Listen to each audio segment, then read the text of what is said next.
이거 봐봐 크크.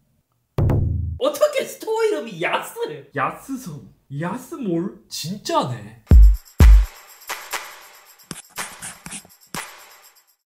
안녕하세요, 이쌤입니다. 지난번 말씀드렸던 아이패드 에어 구입 예정에 있다면 잠시 기다리는 것을 추천드렸고, 이후 애플은 2022년 3월 이벤트를 통해 새로운 아이패드 에어 시리즈를 공개했습니다. 그래서 오늘은 아이패드 에어 5세대에서 어떠한 점이 달라졌는지 그 부분을 집중적으로 한번 살펴보려고 해요. 매번 아이패드 출시되는 걸 보잖아요. 그럼 해가 갈수록 큰 변화는 없고 최소 2-3년은 지나야 폼팩터나 여러가지 이제 큰 사양들이 업그레이드 되는데, 이번 모델 역시 기존 4세대에 비해 엄청나게 크게 바뀌진 않은 모델 중에 하나입니다. 그렇기 때문에 많은 분들이 더 고민을 하실 것이기 때문에 오늘 이 영상으로 한방에 정리를 해볼게요. 외관상의 차이는 사실상 하나도 없어요. 위쪽을 보더라도 지문 인식이 통합된 전원 버튼, 그리고 스피커 2개 탑재되어 있는 것도 동일하고, 볼륨 버튼, 애플 펜슬 충전할 수 있는 부분 하단에도 모두 동일하게 탑재되어 있습니다. 여기서도 기존과 동일한 것, 스피커가 모두 4개의 구멍이 뚫려 있으면서 마치 쿼드 스피커처럼 생겼지만 이번에도 듀얼 스피커인 것은 동일합니다. 이렇게 소리를 들어보잖아요. 그럼 한쪽은 실제로 소리가 나오지 않고 위쪽 스피커에서만 소리가 나오도록 설계가 되어 있는 것도 동일합니다. 크기, 두께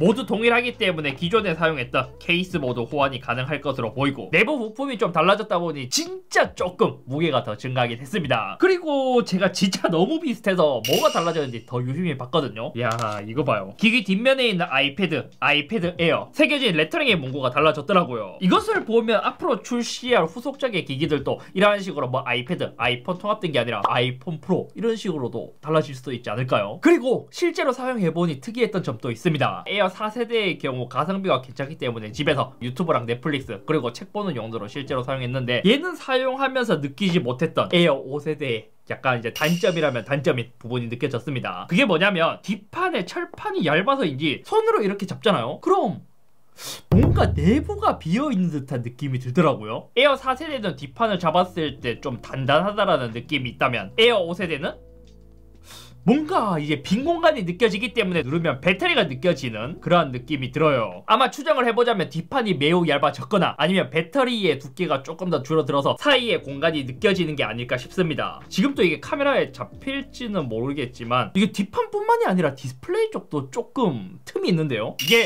절대 좋은 느낌은 아니에요. 색상에 대한 변화도 있었습니다. 로즈 골드가 핑크로 변하고 스카이 블루가 블루, 그린이 퍼플로 변하는 등 대체로 많은 색상이 변했더라고요. 이것도 자세히 보면 그나마 이름이 조금 바뀌면서 색상의 톤 정도만 바뀌는 리뉴얼이긴 한데, 전작에서 그린이 너무 안 팔려서인지 이것은 완전 단종되고 그린이 퍼플로 대체되었습니다. 애플에서 퍼플 자체는 인기가 워낙 높으니까요. 다음으로 바뀐 점, 애플의 M1의 경우 맥의 상징으로 보였으나 2021년 아이패드 시리즈 최초로 프로 시리즈에 탑재되었습니다. 근데 이것도 작년 프로 모델에 대해서 영상을 찍으면서 말씀드렸지만, 실제로 M1을 탑재한 아이패드 프로로 써보면 프로가 아니라면 실제로 이 정도의 성능을 아이패드에서 모두 활용하기에는 어렵습니다. 더 정확하게 말해서는 이 정도의 성능을 모두 쓸 수 있는 앱이 많지 않아요. 그래서 많은 분들께서 작년에도 그랬죠.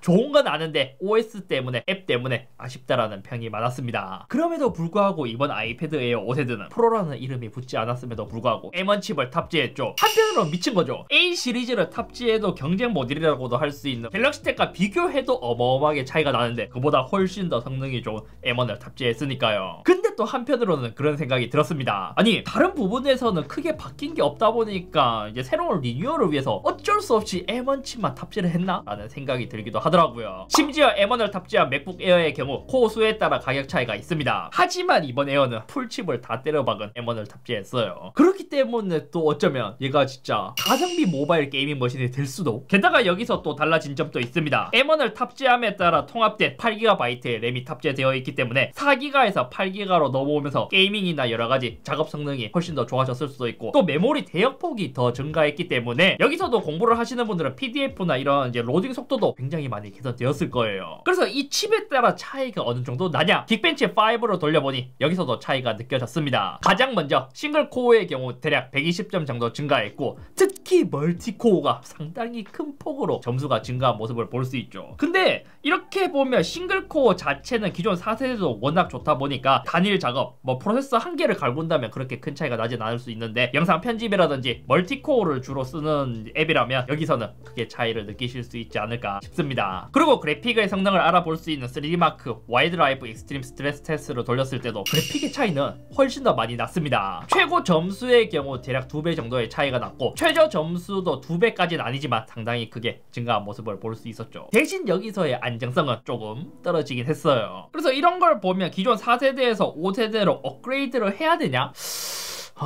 프로세서만 봤을 때는 굳이 업그레이드 할 필요는 없을 거라고 생각해요. 만약 여기서 게임이나 멀티코어를 더 많이 쓰는 앱을 주로 사용한다면 업그레이드에 대한 체감을 할 수 있겠지만 폼팩터도 동일하기 때문에 굳이 만약 여기서 업그레이드를 더 하고 싶다면 하반기에 나올 프로를 노리는 게 조금 더 현명하겠죠. 근데 프로세서는 강력한 버전, 그러니까 M1으로 탑재했다 하더라도 저는 여전히 아쉬운 점이 존재하긴 했습니다. 개인적으로 가장 아쉬운 점이 이게 아닐까 싶거든요.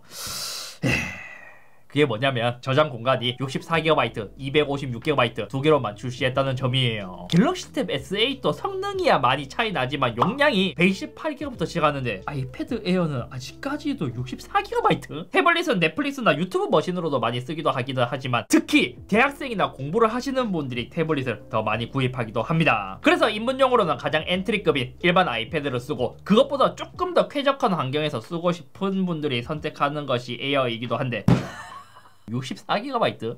이거는 좀 선을 넘지 않았나. 공부하는 학생들은 이것저것 많이 담아서 들고 다니는 것이 중요한데 64GB부터 시작한다는 점은 프로세서에 대한 업그레이드가 더 중요하다고 여기실 수도 있지만 저는 이 용량을 업그레이드 시켜주지 않았다는 게 매우 아쉽고 큰 단점이라고 생각합니다. 나머지 하드웨어적으로 크게 바뀐 부분은 전면 카메라가 700만에서 1200만화소로 업그레이드 되었고 그렇기 때문에 전면 카메라를 사용했을 때 화각이 더 넓어졌고 2배 줌아웃 그리고 센터 스테이지를 지원하기 시작했습니다. 요거는 만약 아이패드로 미팅을 주로 하시는 분들이라면 업그레이드 된 게 크게 체감되실 거예요. 웹캠에 대한 화질을 한번 테스트해 보도록 하겠습니다. 지금 페이스타임을 하고 있는 모델은 에어 4세대예요. 신기하게도 제가 미리 테스트해 봤을 때 마이크에 대한 품질은 솔직히 뭐 의사소통하는데 크게 문제가 없고 4세대나 5세대 마찬가지로 조금 물먹은 소리가 약간 나긴 하더라고요.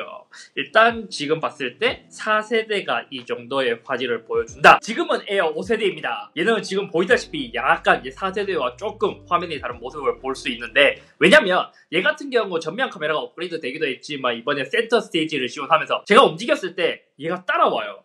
사실 이게 뭐 크게 신기할 기능이 아니긴 하거든요. 근데 제가 이게 한 1년간인가 미팅을 하면서 보니까 센터 스테이지를 지원하는 것과 안 하는 것과의 차이가 굉장히 크더라고요. 예를 들어 이렇게 이제 미팅을 하고 있을 때 정면에서 지금 하고 있을 수도 있는데 만약 이렇게 이제 턱을 좀 괴게 된다면 이렇게 따라오고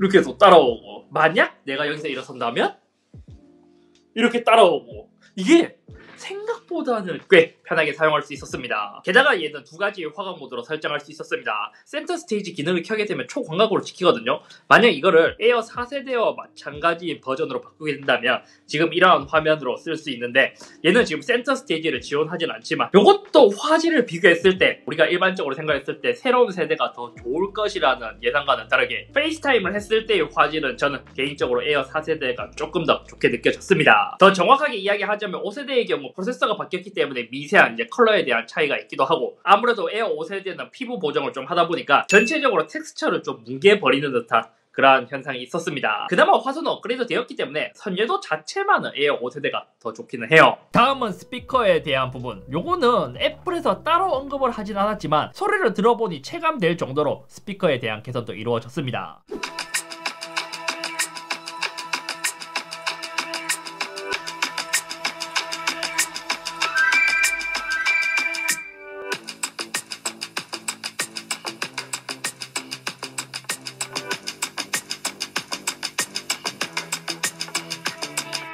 제가 느끼기에 저음이 좀 더 단단해지고 묵직해진 기분? 전체적으로 소리도 에어 4세대는 뭉쳐있는 듯한 느낌이 들었다면 에어 5세대는 이게 조금 더 풀어진 해상력이 더 증가한 듯한 소리를 들려줬습니다. 하지만 그래도 뭐 프로 시리즈에 있는 쿼드 스피커의 비빌 정도는 아니고 기존보다 조금 더 이제 개선이 되었다 정도? 마지막으로 배터리 타임도 달라졌을지 테스트를 진행해봤습니다. 아무래도 M1 프로세서를 탑재하게 된다면 성능이 증가한 만큼 전력도 더 많이 쓰지 않을까 싶어서 테스트를 진행해봤거든요. 이것도 유튜브에서 밝기 최대 높은 화질로 테스트했을 때 결과를 보면 사실상 실제 결과는 거의 비슷하거나 M1을 탑재한 아이패드 에어 5세대가 조금 더 오래 간다고 볼 수 있겠더라고요. 동일한 OS를 쓰긴 했는데 의외로 4세대가 지난 테스트보다 20분가량 나오긴 했거든요. 그래서 이것도 찾아보니까 최근에 배터리 문제를 개선한 새로운 버전 버전이 업데이트 되었더라고요. 그래서 어차피 이제 테스트할 때는 동일한 OS로 했기 때문에 이 정도의 차이가 난다. 그리고 에어 4세대는 1년 정도 사용한 것을 생각하면 실제로는 거의 동일한 배터리 타임이지 않을까라는 생각이 듭니다. 마지막으로 제가 이야기하고 싶은 부분은 이번 에어 5세대는 애매한 가격이 문제이지 않을까 싶어요. 봐요. 이번 모델은 5G를 탑재하면서 셀룰러 모델은 가격이 한 3만원 정도 오른 걸 제외하고는 나머지는 전작과 동일한 가격을 갖고 있습니다. 하지만 여기서 왜 가격이 애매하냐면 앞서 말했듯 에어 5세대에서 256GB의 용량을 선택한다면 가격이 매우 많이 높아지기 때문에 많이 고민이 되실 거예요. 왜냐고요? 에어 5세대 256GB의 가격은 97만 9천원, 아이패드 프로 11인치 3세대 128GB의 가격은 99만 9천원으로 2만원만 더 추가했을 경우 용량은 반으로 줄어들지만 같은 11인치인데 더 성능이 좋은 프로로 업그레이드 할 수 있기 때문입니다. 여기서 프로로 업그레이드를 한다면 프로모션 디스플레이, 페이스 아이디, 쿼드 스피커, LED 플래시 등 프로세서는 동일하지만 그 외적인 부분에서 더욱 업그레이드를 크게 경험할 수 있기 때문이죠. 그나마 프로는 하반기에 새로운 모델이 나올 예정이라고 하긴 하거든요. 하지만 작년에 나온 프로와 비교하더라도 이 정도의 차이, 만약 저라면 64GB가 충분해서 에어를 선택한다면 구입하라고 추천드릴 수는 있겠는데 만약 256GB를 구입해야 된다? 128GB로도 충분하다면 작년 모델이긴 하지만 프로 3세대의 구입을 추천드리고 싶습니다. 이유는 간단해요. M1이 아이패드에 탑재되었다고 하더라도 맥북 프로, 맥북 에어에서 느낄 수 있는 것보다 드라마틱하게 성능의 차이를 느끼기 어려울 뿐더러 이것보다는 프로모션 디스플레이나 쿼드 스피커, 페이스 아이디 이러한 부분에서 더욱 만족감을 느낄 수 있기 때문이에요. 아무튼 제가 에어 5세대를 구입하면서 너무 변한 부분이 없어서 이거를 영상으로 찍어야 되나 말아야 되나 이제 고민을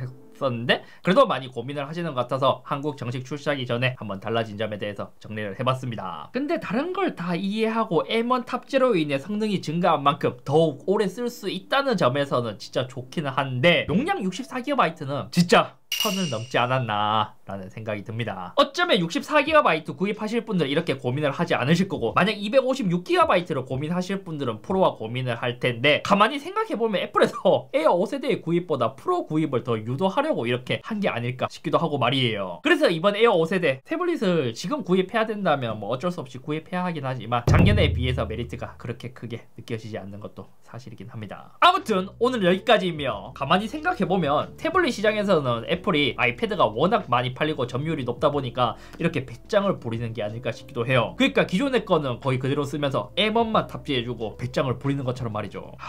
이게 지금 아이패드도 이 정도인데 나중에 만약 애플 실리콘 M2가 나오고 더더욱 다른 이제 경쟁사와 격차가 벌어진다면 이 맥에서도 이럴 걸 생각하니까 열받네. 이번 3월 제품들은 대체로 아쉬운 것 같기는 해요. 얘도 나쁘지는 않는데 가격 대비 용량이 조금 아쉽고 큰 차이가 없어서 오히려 4세대 쓰신 분들은 이제 성능에 대한 부족감을 못 느꼈다면 5세대로 굳이 넘어갈 필요는 없어 보입니다.